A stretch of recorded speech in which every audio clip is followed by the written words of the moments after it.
जय माता दी, जय माँ कामाख्या, जय श्री महाकाल महाराज, जय श्री कृष्ण।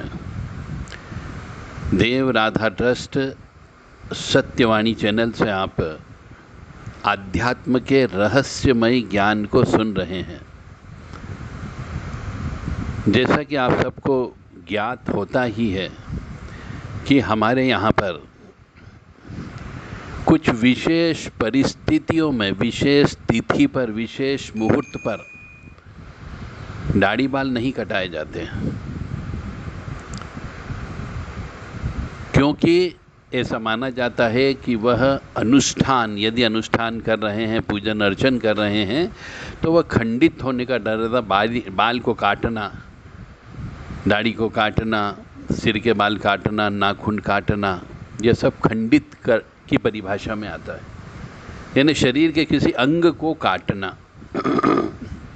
तो जो संकल्प है वो भी खंडित हो जाता है। इसलिए बहुत से मनुष्य नवरात्रि में दाढ़ी बाल नहीं काटते हैं, नाखून भी नहीं काटते हैं। इवन कुछ लोग तो सिर भी नहीं धोते हैं, ऐसे ही स्नान कर लेते हैं बिना पानी के।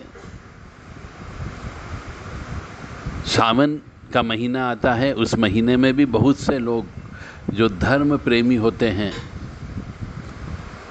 जो आध्यात्मिक रहस्यों की ओर चले जाते हैं, ऐसे मनुष्य भी दाढ़ी बाल नहीं कटाते। तो नवरात्रि हो गई, दिवाली के 5 दिन हो गए, विशेष तिथि हो गई, विशेष मुहूर्त हो गए, सूर्य ग्रहण का दिन हो गया, चंद्र ग्रहण का दिन हो गया, संक्रांति का दिन हो गया। ऐसे समय पे रामनवमी, हनुमान जयंती, भैरव जयंती इत्यादि जितने भी हमारे देवी देवताओं के दिन हैं, इन दिनों में जो है दाढ़ी बाल भी नहीं कटाए जाते हैं। परंतु प्रश्न यहाँ पर ये उत्पन्न होता है कि क्या कौन कौन मनुष्य दाढ़ी बाल रख सकता है, किन किन मनुष्यों को दाढ़ी बाल रखना चाहिए, किन को नहीं रखना चाहिए, एक प्रश्न ये भी आता है। तो जो पुराने ज़माने की परंपरा, परिपाटी, रीति रिवाज की हम बात करें तो ऐसा कहा जाता है कि जो तपस्वी लोग होते हैं, जो साधु होते हैं, संत होते हैं, त्यागी होते हैं, ऐसे मनुष्यों को जिनने संन्यास ले लिया, घर परिवार छोड़ दिया, या जो बचपन से किसी गुरु के सानिध्य में रह कर के परिवार नहीं बसाया हो और गुरु की ही सेवा कर रहे हो, यानी साधु बन गया हो, सन्यासी बन गया हो, ऐसे मनुष्य को दाढ़ी बाल रखने का अधिकार है। दाढ़ी बाल इसलिए रखते हैं साधु, संत, त्यागी, तपस्वी कि वो जो जप करते हैं, तप करते हैं, उस जप तप का प्रभाव उनके मस्तिष्क पे और उनके चेहरे पर पड़ता है। क्योंकि मनुष्य जैसा शरीर पर धातु धारण करता है, वैसे ही उसके ऊपर उस धातु का प्रभाव पड़ता है। सोना धारण करेगा तो वैसे ही प्रभाव आएंगे, यदि वह चांदी धारण करेगा तो उसको वैसे ही प्रभाव आते हैं। यदि वो तांबा धारण करता तो उसके प्रभाव शरीर पर वैसे ही पड़ते हैं, क्योंकि धातु जो होती है वह सभी धातु अपने अपने ग्रह की ऊर्जा को उस शरीर के में खींचती है और शरीर के अंदर प्रवेश करवाती है। जब उस धातु का शरीर के साथ में घर्षण होता है, तो केवल साधु, संत, त्यागी, तपस्वी लोगों को दाढ़ी बाल रखना चाहिए। या फिर कभी कोई विशेष अनुष्ठान हो तो उस अनुष्ठान के दौरान दाढ़ी बाल रख सकते हैं। परंतु दाढ़ी बाल जब रखा जाता है तो ऐसा भी माना जाता है कि उस मनुष्य को अनुष्ठान के दौरान, यदि वो पारिवारिक मनुष्य है, तो स्त्री के साथ संबंध नहीं बनाना चाहिए। इसीलिए केवल साधु, संत, त्यागी, तपस्वी लोगों के लिए जो मंदिर में निवास करते हैं, केवल उनके लिए ही यह है कि वो दाढ़ी बाल रख सकते हैं और उनको रखना चाहिए। उसका भी प्रभाव उनके शरीर पर पड़ता है, क्योंकि एक तरीके से दाढ़ी बाल का मतलब हो गया निर्वस जीवन। जिस जीवन में कोई रस न हो वो नीरस जीवन कहलाता है। सन्यासी प्रवृत्ति, मौन प्रवृत्ति त्याग की प्रवृत्ति कहलाती है। तो दाढ़ी बाल का मतलब है राहु को ओढ़ना होता है, और पारिवारिक जीवन में मनुष्य को राहु को अपने साथ कभी नहीं रखना चाहिए, क्योंकि राहु साथ में रहेगा तो शनि महाराज भी साथ में रहेंगे, और राहु शनि जब साथ में रहता है तो कहीं न कहीं पर अनिष्ट होने का डर रहता है। इसलिए मनुष्य को दाढ़ी बाल नहीं रखना चाहिए। और दाढ़ी बाल जब रखते हैं तो शनि का प्रभाव ज़्यादा बढ़ जाता है, और किसी का शनि यदि खराब है कुंडली के अनुसार तो वो मनुष्य को परिवार का त्याग करवा करके सन्यासी बना देता है। और यदि किसी का गुरु खराब बैठा हुआ है और वो दाढ़ी बाल रखने लग जाए और गले के अंदर माला पहनने लग जाए, माथे पर भभूत लगाने लग जाए, तो समझ जाओ अब उसका घर छोड़ने का समय आ गया है। ऐसा मनुष्य भी घर को त्याग देता है। घर में मन नहीं लगता, कमाने में मन नहीं लगता है, पारिवारिक सुख में मन नहीं लगता है उसका, वो आध्यात्म की भूख के अंदर चला जाता है। यदि हम किसी जाति समाज विशेष की बात करें तो दाढ़ी बाल के अंदर कहा जाता है कि जिन मनुष्यों को साहस की आवश्यकता होती है, जिन मनुष्यों को हिम्मत की आवश्यकता होती है, जिनको तलवार चलाना होती है, भाले चलाना होते हैं, जिनको बंदूकें चलाना होती है, उनको मूछें यानी दाढ़ी रखना चाहिए। बाल भी नहीं रखना चाहिए। बाल तो फिर वही शनि का प्रतीक हो गया, और शनि के ऊपर यदि सूर्य की किरणें पड़ेगी तो शनि सूर्य आपस में द्वंद्व करने का काम करते हैं, विध्वंस करने का काम करते हैं। इसलिए मिलिट्री में जो व्यक्ति जाते हैं वो व्यक्ति मूछें रखते हैं, परंतु उनके बाल हमेशा छोटे छोटे होते हैं, ऐसा आपने देखा होगा। तो बाल छोटे क्यों रखवाते हैं मिलिट्री वालों को, पुलिस वालों को? वो बाल इसीलिए छोटे रखते हैं तो उनको कैप पहनना पड़ती है, टोपी पहनना पड़ती है, जो उनको सूर्य की किरणों से बचाती है। और बाल छोटे इसलिए रखते हैं कि शनि का प्रभाव उस मनुष्य पर न पड़े, यानी कि उसकी विचारधारा गलत न हो जाए, वो गलत रास्ते न चल पड़े, उसके मन में किसी को मारने की इच्छा जागृत होती रहती है। इसलिए मूछें रखी जाती है, बाल नहीं रखे जाते हैं। तो मूछें रखने का मतलब ही हो गया कि आपके अंदर साहस और योद्धा की प्रवृत्ति उत्पन्न होना। परंतु ब्राह्मण को यदि दाढ़ी बाल नहीं रखना चाहिए, यदि वो घर परिवार के अंदर है, शादीशुदा है या फिर कुंवारा है तो भी, क्योंकि उसको वेद का काम करना है, उसको पुराणों का काम करना, उसको परंपराओं को आगे बढ़ाना है और परंपराओं को सिखाना भी है, ज्ञान देना है। तो उसको अपनी बुद्धि सही रखना, उसमें साहस की आवश्यकता नहीं है, उसमें सौम्यता और नम्रता की आवश्यकता होती है, वाणी के पवित्रता की आवश्यकता होती है, कंठ में मधुरता की आवश्यकता होती है। इसलिए ऐसे मनुष्य को, मतलब जो ब्राह्मण तत्व कह लीजिए, उनको कभी भी दाढ़ी बाल नहीं रखना चाहिए, क्योंकि उन्हें अपने इन राहु को विशेष तौर से दूर रखना चाहिए। क्योंकि दाढ़ी बाल एक तरीके से राहु का प्रतीक है। दाढ़ी बाल रखोगे तो नीरस जीवन में आएगा और 10वीं चीज नहीं आती है, और धीरे धीरे मनुष्य संन्यास की ओर प्रवृत्त हो जाता है। उसके अंदर जो है भौतिक लालसा खत्म हो जाती है और आध्यात्मिक भूख बढ़ जाती है। अब आपने देखा होगा बहुत से महाजन लोग होते हैं जो दुकानदारी चलाते हैं, वह न तो बाल रखते हैं, न दाढ़ी रखते हैं, न मूछें रखते हैं। वो तीनों चीज़ नहीं रखते क्योंकि उन्हें साहस की आवश्यकता नहीं होती, उन्हें तो नम्रता और हाथ जोड़ करके धंधा करना होता, पैसे कमाना होता है। तो वो राहु को बहुत दूर रखते हैं अपनों से, और शनि को भी दूर रखते हैं क्योंकि बाल छोटे रखते हैं। क्योंकि राहु शनि दोनों मिलकर के ही तो विध्वंस करते हैं, खाने का काम करते हैं, डसने का काम करते हैं। तो शनि को भी दूर रखना चाहिए क्योंकि वो भी काला है, क्रोधित है। और बनिया लोग, वैश्य लोग जो होते हैं, महाजन लोग जो दुनियादारी चलाते हैं, दुकानदारी चलाते हैं, उन्हें तो नम्रता की आवश्यकता होती, क्रोध की आवश्यकता नहीं होती है। तो नम्रता में से वो पैसे कमाते हैं। तो उन्हें चंद्रमा की आवश्यकता होती है। इसलिए आपने देखा होगा बहुत से महाजन लोग जो है वो सफ़ेद कलर ज़्यादा पहनते हैं, कुर्ते पजामे पहनते हैं, धोती कुर्ता पहनते हैं। उसके पीछे का कारण ही यही होता है कि उन्हें शांति चाहिए होती है।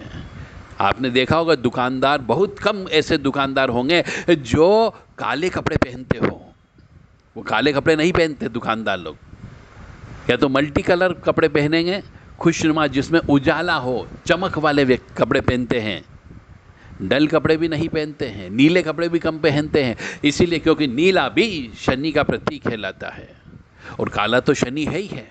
और वो यदि नीला काला पहन लिया तो राहु शनि दोनों मिल जाते हैं, तो वहाँ पर उच्चाटन की प्रवृत्ति उत्पन्न हो जाती है, क्रोध की प्रवृत्ति उत्पन्न हो जाती है, शराब पीने की प्रवृत्ति उत्पन्न हो जाती है, मांस खाने की इच्छा प्रवृत्ति उत्पन्न हो जाती है। और वैश्य ये कैसे कर सकता है? एक ब्राह्मण भी ये कैसे कर सकता है? इसीलिए दाढ़ी बाल रखना इन लोगों के लिए मनाही होती है। तो न तो दाढ़ी बाल रखना, आजकल जो मैं देखता हूँ, अपनी आंखों से देखा कि एक दुल्हा आजकल दाढ़ी सेट करा करके विवाह करने लगे हैं। मतलब यानी कि शुरू से ही उनके जो विवाह की जो पहली पायदान जिसको बोलना चाहिए, विवाह की जो 4 स्तंभ होते हैं उसमें एक स्तंभ फेरे होता है। उस फेरे के समय पे दुल्हा आजकल दाढ़ी रख करके सेट करा करके फेरे लेता है, यानी राहु को भी साथ में ले लिया उसने और फिर फेरे लगा रहा है। तो कहाँ से बच्चे पैदा होंगे? क्योंकि राहु बच्चे खाने का काम करता है। इसलिए पुराने ज़माने में दाढ़ी बाल रख करके कभी भी विवाह नहीं किया जाता था। दुल्हा, दुल्हे का बाप और भी अन्य व्यक्ति, स्पेशल एक वहाँ पे जब भी बारात जाती थी तो बारात में एक जगह नाई की हुआ करती थी और सभी व्यक्ति वहाँ पर दाढ़ी बाल कटवाते थे, बाराती लोग भी। और दूल्हे के तो विशेष तौर से कटते थे जिस दिन उसका ब्याह होना होता है। पर आजकल के युवा पीढ़ी इस चीज़ को नहीं समझती, हमारी इस परंपरा को उन्होंने ताक पे रख दिया। तो ऐसे मैंने कई केसेस अपनी ज़िंदगी में देखे जिन्होंने काली ड्रेस पहन करके दाढ़ी रख करके फेरे लिए, आज तक उनके यहाँ बच्चे पैदा नहीं हुए, लड़का छोड़ो लड़की भी पैदा नहीं हुई। ये राहु का कमाल है।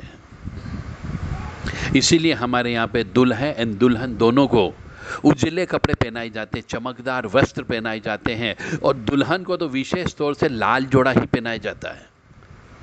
परंतु इस आधुनिकता की अंधी रेस में बहुत सी दुल्हनें आजकल काले कपड़े पहनने लगी है, काले कपड़े पहन करके फेरे लेने लग गई है। तो ये सब कहीं न कहीं पे आगे जाकर के ग्रह नक्षत्रों के प्रभाव को बढ़ाते हैं और उसका प्रभाव ये होता है कि परिवार टूट जाता है। तो आप सबसे मेरा विनम्र निवेदन है कि यदि आपने अपने परिवार के बच्चों बच्चियों को संस्कार नहीं दिए हो तो देना प्रारंभ कर दो, अभी भी समय बचा है। परंतु आपने उनको नोट छापने की मशीन बना ली है, चाहे लड़का हो या लड़की हो, विदेश में भेज दिया है, दूसरे बड़े शहरों में भेज दिया कि कमाओ, नोट छापो, और वहाँ जाकर के नोट तो छप रहे हैं परंतु चरित्रहीनता इतनी ज़्यादा गिर गई कि अब बहुत दूर हो चुके होते अब काहे के भारतीय संस्कार। ऐसी अवस्था में विवाह तो 2-3 विवाह होना नॉर्मल बात होती है, और ऐसे नॉर्मल जो विवाह होते 2-3 विवाह उसी में ही व्यक्ति दाढ़ी रख कर के विवाह करता है, काले पीले कपड़े पहन करके विवाह करता है, नीले कपड़े पहन करके विवाह करता है, और अंततः 1-2 साल बाद दोनों अलग अलग हो जाते हैं। ये सब फेरे के समय आपने क्या चीज़ पहनी, फेरे के समय पे आप किस प्रकार के थे, फेरे के समय पे आपके कान में कौन से कुंडल थे, उस पर भी निर्भर करता है। हम और गहराई में आपको लेकर के जा रहे हैं। आजकल क्या हो गया, जब फेरे होते हैं तो पुराने ज़माने में कहा जाता था कि फेरे के समय पे लड़की के शरीर पर कोई भी सोना चांदी वस्त्र कुछ भी हो वह सब दुल्हा का हो जाता है, फेरे में चली जाती है। इसलिए पहले से बोल देते हैं कि भैया जो सोना चांदी का सामान नहीं देना हो वो दुल्हन के शरीर से उतार लो फेरे के पहले। अगर फेरे लेते समय पहन करके फेरे ले लिए तो वह सब सोना चांदी दुल्हे का हो जाता था, क्योंकि कन्यादान में कन्या के ऊपर जो कोई भी वस्त्र और आभूषण है वह सब भी कन्यादान मान लिया जाता है। ये परंपरा थी, परिपाटी थी और प्रथा भी थी। पर आज के ज़माने में दुल्हन जो है डुप्लीकेट प्लास्टिक के बने हुए, लोहे के बने हुए, एल्यूमिनियम के बने हुए कुंडल पहनती है। हाथों के अंदर डिजाइन जो अंगूठियां पहनी जाती वह भी डुप्लीकेट पहनी जाती है। एल्यूमिनियम से बनी हुई जिसमें गोल्ड प्लेटेड पॉलिश होती है वह पहनती है और फेरे ले लेती है। कानों के अंदर जो है केतु महाराज का प्रभाव होता है कान के ऊपर, इसीलिए कहते हैं कि कानों के अंदर सोना पहनना चाहिए, कान में कुंडल पहनना चाहिए, बाली पहनना चाहिए, जिससे कि केतु का खराब प्रभाव मनुष्य के जीवन पर नहीं पड़ता है। इसलिए पुराने ज़माने में सभी मनुष्यों को, चाहे स्त्री हो या पुरुष हो, बच्चा हो या बूढ़ा हो, सबके कान छिदवा दिए जाते थे और सोने का तार उसमें डाल दिया जाता था। और बड़े होते थे तो फिर सोने की उसमें कड़ी डाल दी जाती थी, बाली डाल दी जाती थी। और स्त्रियों को सोने के ही कुंडल पहनाए जाते थे, चांदी के भी नहीं पहनती थी।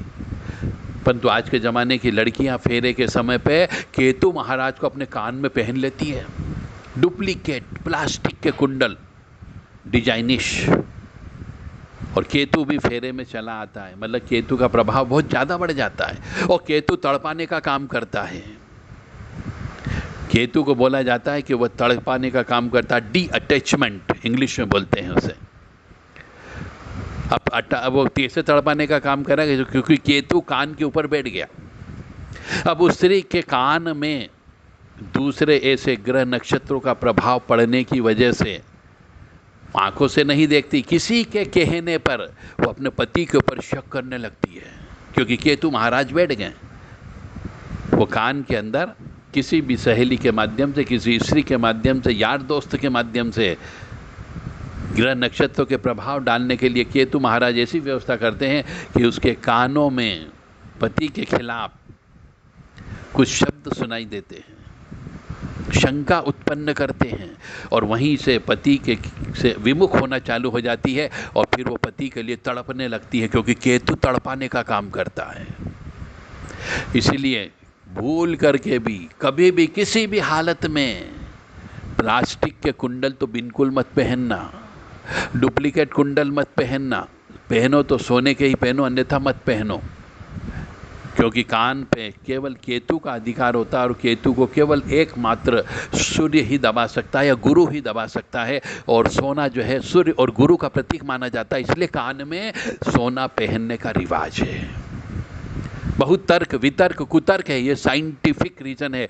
इसीलिए दाढ़ी बाल रख करके फेरे नहीं लेना चाहिए और काले कपड़े पहन करके फेरे नहीं लेना चाहिए, अन्यथा विवाह तो टूटेगा, किसी की ताकत नहीं जो उस विवाह को तोड़ने से रोक ले। चाहे ग्रह नक्षत्र कितने ही अच्छे हो, कितनी ही कुंडली मिल रही हो, कितने ही आप एक दूसरे के प्रति समर्पण हो, परंतु एक झटका लगता है। राहु हमेशा अचानक काम करता है, एक सेकंड बाद क्या होने वाला राहु मालूम नहीं होने देता है, अचानक दुर्घटना कराता है वो, और अचानक दोनों के बीच में ब्रेकअप हो जाता है और जिंदगी तबाह होकर के सब अपने अपने घर को बैठ जाते हैं।